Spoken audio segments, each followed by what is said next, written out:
हार आस लगल अरे विश्वास बढ़ल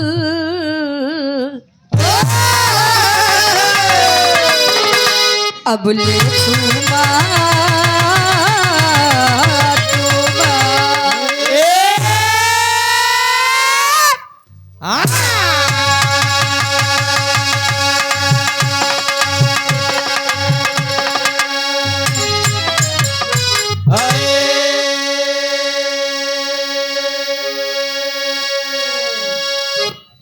सतगुरु स्वामी दीन बंधु के अब सदा झुकाए माथ दुखियनों पर अरे दया करी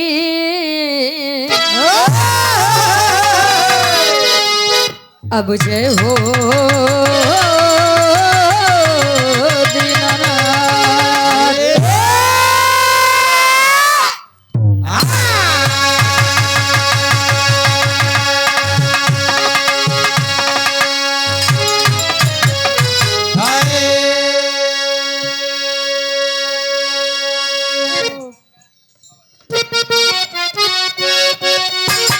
हारमोनियम में बेस बात हारमोनियम में बेस बात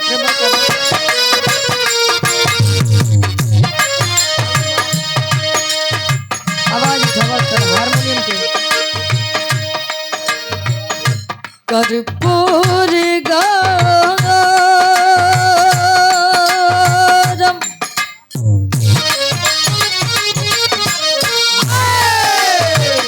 कर्पूर गौरम करुणावतारम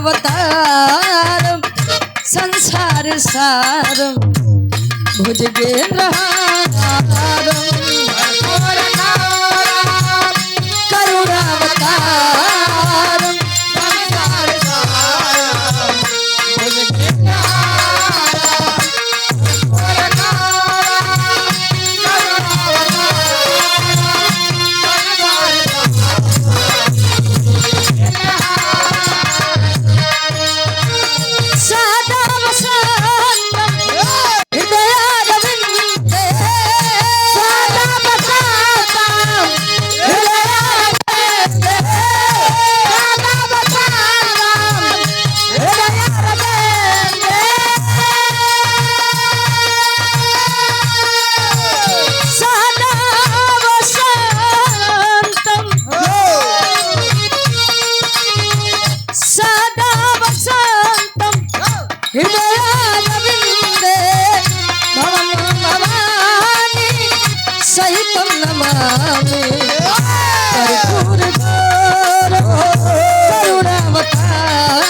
संसार सारम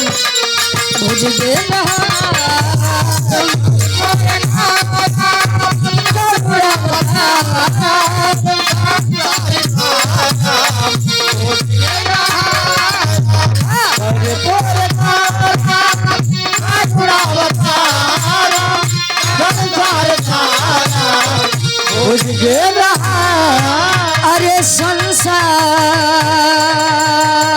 सारा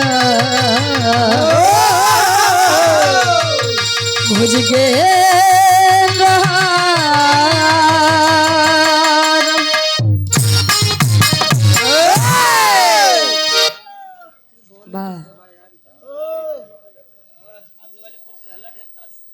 ऐतिहासिक सज में पटेल नगर चौराहा नवाबगंज प्रयागराज पहले तो एक बार बजाला सम्मान में वाह धन्य है प्रयागराज जिसे देवनगरी कहा जाता है का हो देखला आज में 22 मार्च बा फिर भी होली मिलन समारोह जोरों शोरों से चलत बा तो काहे नहीं देवनगरी कहा जाए हो। वाह वाह अब तोरे भदोही में तो होली वही दिन समाप्त हो गई। दोनों दिन कपड़ा फार वाली होली रही। ऐतिहासिक सरजमी पर बैठ करके सांस्कृतिक मंच की शोभा को बढ़ा रहे हैं। बिरहा प्रेमी श्रोता बंधु, सम्मानित आप बूढ़ बुजुर्ग, पिता तुल्य, चाचा तुल्य, काका तुल्य, दादा तुल्य, बड़े भाई हमारे बेसब्री से इंतजार कर रहे थे। भारत भूमि के भविष्य, आने वाले समय के देश के नन्हे मुन्ने कर्णधार बच्चे और विरह का आनंद ले रही हैं देवी सती अनुसुईया के समान पूज्य माता एवं बहने। यूट्यूबर भाई लोग भी काफी संख्या में आए हुए हैं और साउंड के मामले में बेताज बा सब भैया। मशीन तो हर एक नंबर के बाद इससे बढ़िया घरमा बा। अच्छा ओका के चलावत है बा इनका बड़का भैया देखा जाता सट्टा देवावत है। अच्छा बस बीचे में जवन हो तो बाबू के रोकला बहाय चीपू। हाँ हाँ चीपो का रोकला नहीं तो पूरा दोपहर बनौते रहबा। और सरदार सेना एवं जनहित संकल्प पार्टी द्वारा आयोजित किया गया है होली मिलन समारोह। आप डॉक्टर आर.एस. पटेल जी हमारे गार्जियन जी, जो कि संस्थापक साहब सरदार सेना,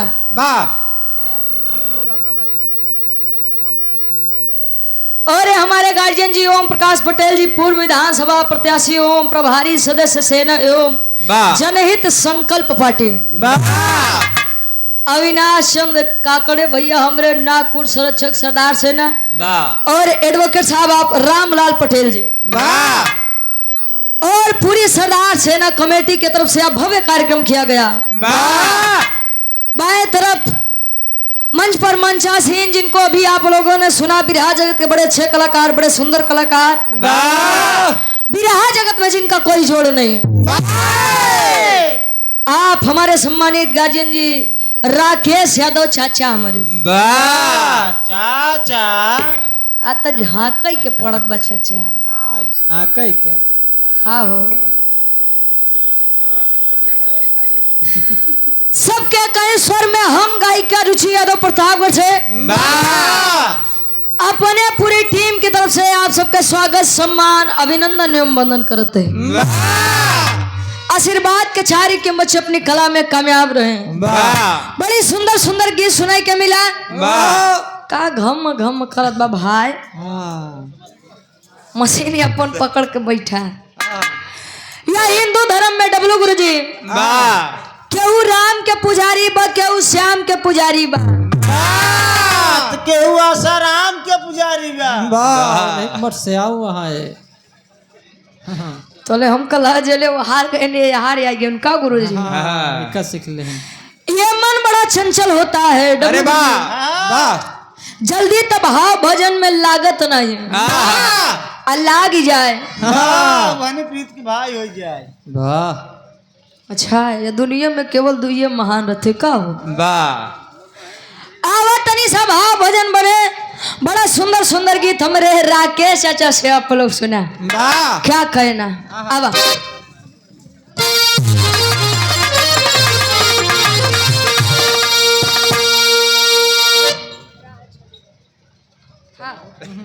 आवा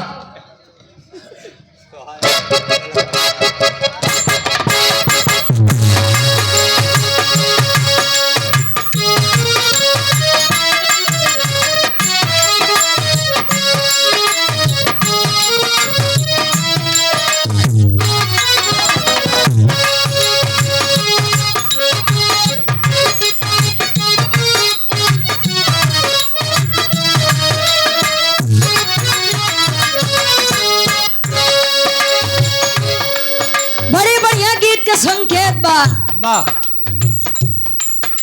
कोनो लइका अपने बेवफा सनम बदे कहे। अब सुन में कि प्यार करना कोई गलत बात नहीं, लेकिन प्यार पाक और पवित्र होना चाहिए। उसमें गंदगी ना हो। गंदगी। वाह बहादुर। लेकिन का करबा जोने प्रेम में पाक और पवित्र बा, जोन प्रेम पाक और पवित्र बा तो के लोग धर्म और जात के नाम पे खराब कर देते हैं। काय हो उ लइका कहे अपने बेवफा सनम बदे कैसे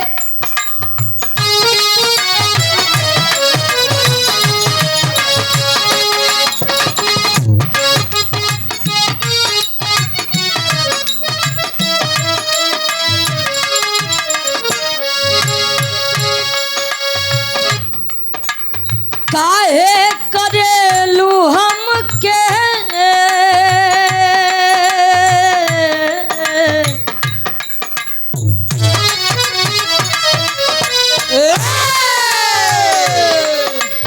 काहे करेलू हमके बदनाम जहे तहे काहे करेलू हमके बदनाम जहे तहे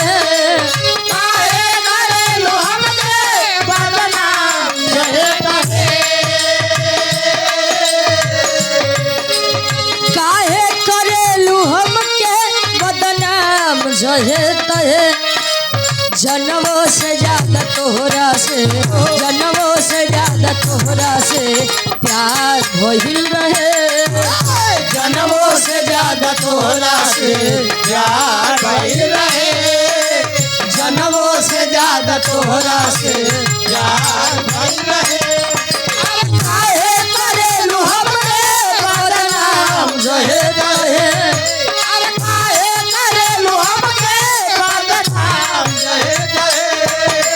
जनमों से ज्यादा तोहरा से, जनमों से ज्यादा तोहरा से प्यार भइल रहे, जनमों से ज्यादा तोहरा से प्यार भइल रहे, जनमों से ज्यादा तोहरा से प्यार भइल रहे।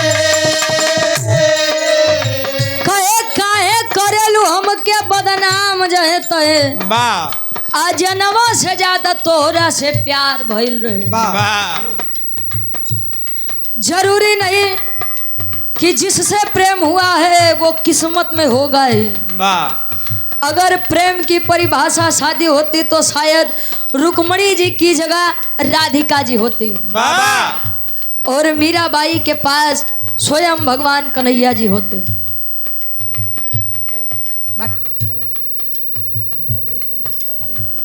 और आप सम्मानित गार्जियन हमें रमेश चंद्र विश्वाया मंच के माध्यम से कैसे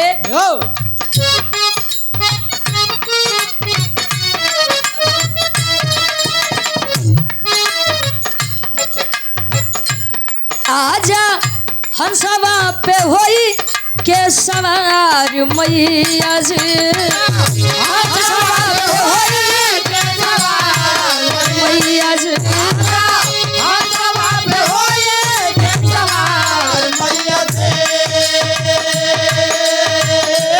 आजा हंसवा पे होई के सवार मैया जी, काहे देरिया लगवलू हमार मैया जी, काहे देरिया लगवलू हमार मैया जी, काहे देरिया लगवलू हमार मैया जी। आजा हंसवा पे होई के सवार मैया जी, आजा हंसवा पे होई के सवार मैया जी, काहे देरिया लगवलू हमार मैया जी, काहे